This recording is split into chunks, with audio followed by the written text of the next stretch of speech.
actually incredibly frustrating for both the agency and also for the client.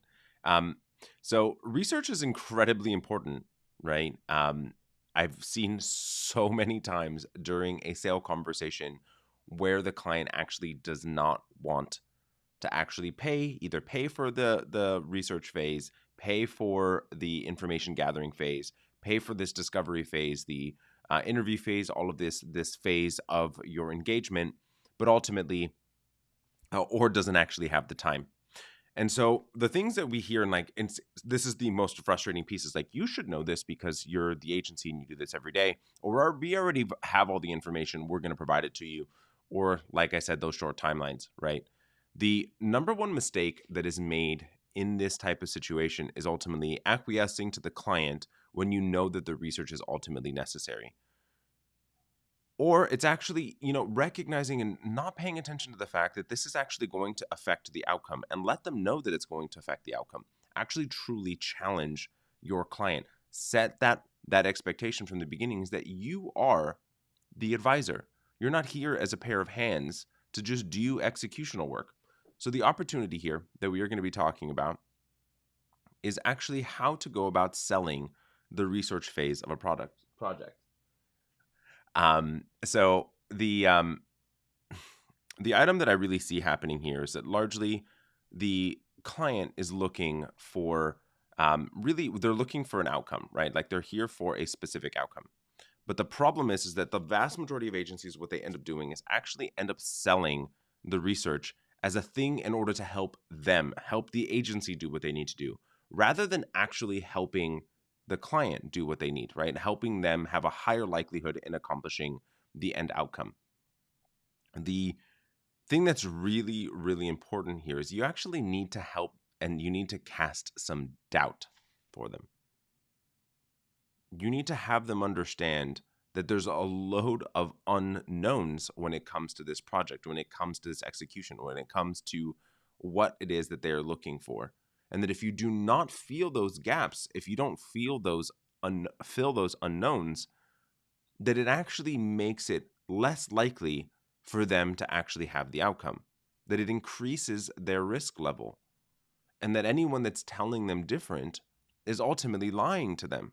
Or worst case, or even worse, that agency doesn't even know. And so you're making the client actually want this. They're not being sold this. They want it. And that's how, and it's kind of this whole idea of inception, right? Is that if you can get them to want it and that you don't have to convince them of anything, you're in a much better place. I mean, largely, think about it this way, right? As you see kids, right? When you have a parent say that, you should be doing this, or you should want this, or this is what you ultimately need or want, you have people actually fighting against what someone is trying to mandate for them.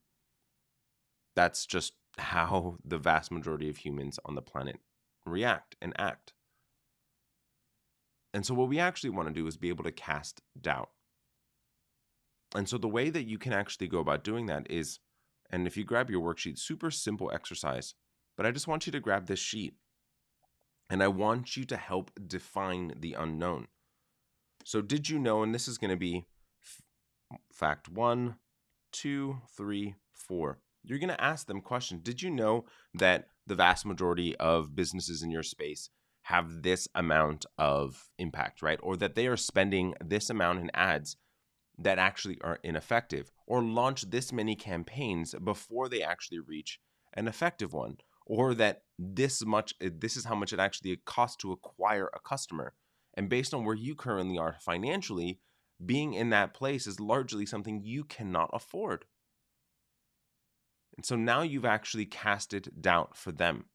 You've helped them understand the risk levels that allows for them to be and able to be better educated around the decisions that they are making, rather than needing to just follow what it is and whatever it is that you say to them. Allows for them to be a better buyer, allows for them to be a better client.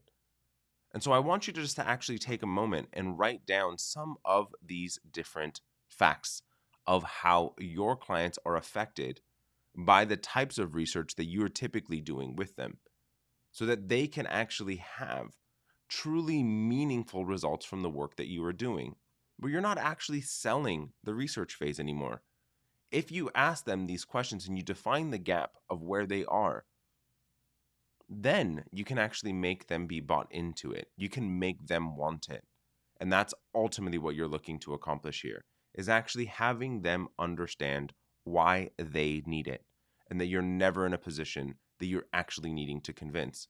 Because once you are actually in a position that you need to convince, you've already lost. So what I want you to think about and what I want you to do here, and what's extremely important, is go through this worksheet, write down what ultimately these items are. What are the unknowns in the types of research that you are doing that allows for you to be able to have them understand the gap of the things that they do not know and the things that you do not know about either their brand, their industry, their clientele, their consumer, so that ultimately you are actually armed with the information that or the questions that you need to ask them that helps define the gap, helps them start to understand what the unknown is and actually increasing the risk. And then just bring these questions out during a sales conversation. Ask them before you even pitch anything about research. Have them understand that they do not know this. And then ultimately, they're going to want to have that research actually done. If you have any questions about this, do me a favor, go ahead and shoot us a DM. I would love to actually see your questions in the comments below, or what it is that you end up doing, that you come up with as far as the questions to ask your clients in a sales conversation. All right, everybody, I'll see you next week.